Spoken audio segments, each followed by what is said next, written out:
Saudamos a todos com a paz do Senhor.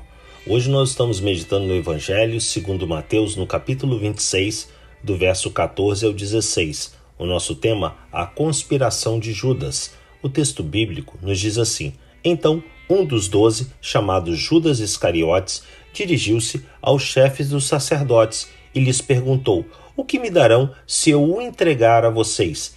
E eles lhe fixaram o preço, 30 moedas de prata. Desse momento em diante, Judas passou a procurar uma oportunidade para entregá-lo.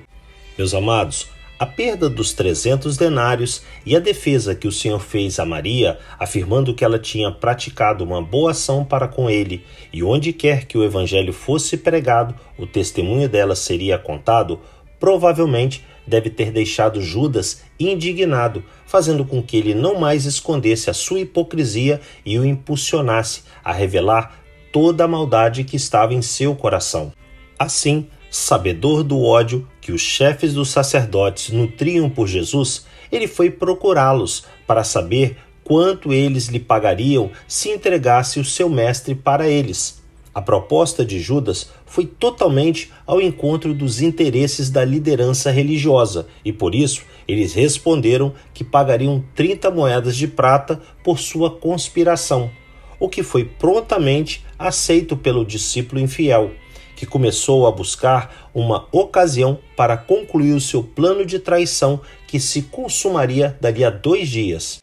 Judas Iscariotes era um dos 12, aqueles que tinham sido escolhidos para serem companheiros de Cristo em sua jornada terrena, testemunhando a vida diária do Messias, seus milagres misericordiosos para abençoar o povo, seus ensinamentos sobre o reino dos céus e as severas denúncias que fazia contra todo tipo de pecado, como a cobiça e a hipocrisia.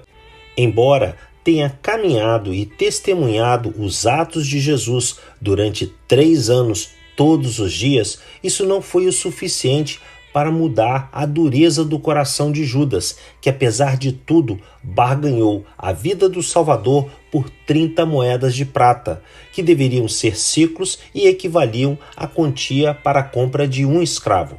Talvez, no início de sua caminhada com o Senhor, Judas tenha sido sincero ao aceitar o convite para segui-lo. Sendo ele um homem hábil em administrar o financeiro, foi nomeado como tesoureiro das doações concedidas para manter o ministério de Cristo. Porém, seu egoísmo fez de sua função uma armadilha para sua queda, que não aconteceu de uma hora para outra, mas gradualmente.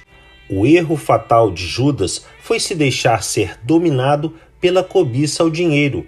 Da mesma forma, muitos que seguem a Jesus se rendem e são controlados por muitos desejos ilícitos que os levam à perdição e queda, como os diferentes tipos de vícios, incluindo o amor ao dinheiro. 1 Coríntios 10, 12 nos diz assim: Assim, aquele que julga estar firme, cuide-se para que não caia. Meus amados, nos dias atuais devemos ter cuidado para não cometermos o mesmo pecado de Judas, trair o Senhor ao se voltar contra os princípios que ele mesmo ensinou. Que Deus assim nos abençoe, meus amados, em mais um dia de meditarmos na sua palavra.